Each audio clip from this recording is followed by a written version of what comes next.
After all these years, the Journal of the National Cancer Institute has finally come out questioning the value of colonoscopy.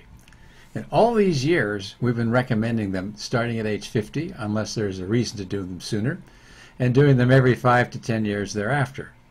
I've questioned that myself, and I have not recommended that to my patients ever. The only time I recommend a colonoscopy is when there's a special reason to do it.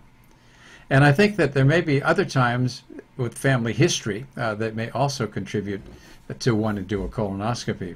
But in general, we haven't looked at the benefits and the harms and compared them very accurately.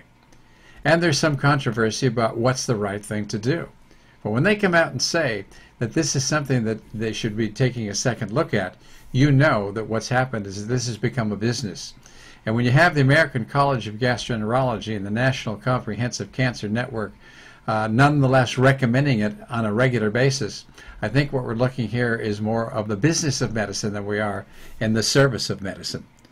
Because why would you do a test if the risks of the procedure rival the benefits?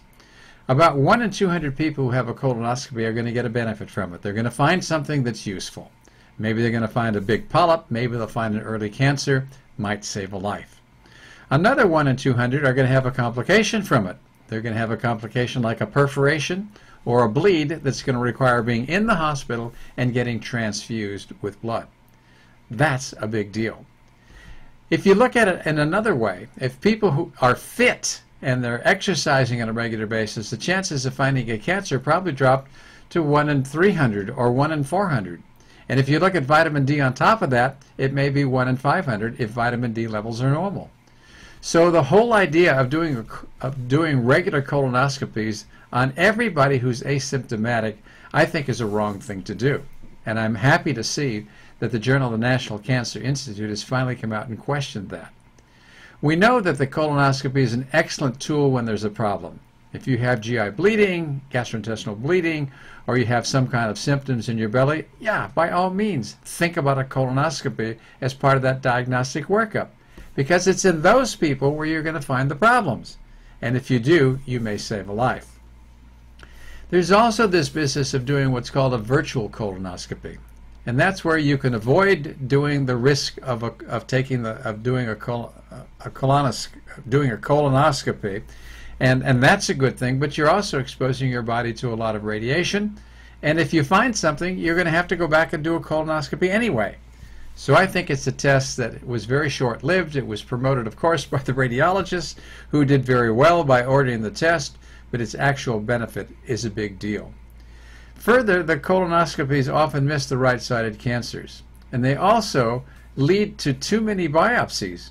We know that polyps that are less than a centimeter are safe to have. They don't cause cancers very often. But the rule of thumb and what the gastroenterologists do, they're taking them all out. If they see one, they think this is a polyp that can grow into one that's a larger one and maybe lead to a cancer. And I can understand the fear and of wanting to do the best thing, but there's no data that supports that. So when we're looking at colonoscopy screening, I think it should definitely be questioned. In my patients, I haven't recommended it, and I don't plan to start recommending it now as a routine thing. But I always mention that that's the standard of care, because people need to know that that is the standard of care. But we should question that. We should look at the benefits. We should look at the risks. We should see what the individual patient is like, and based on that, make a decision about whether or not to do a colonoscopy.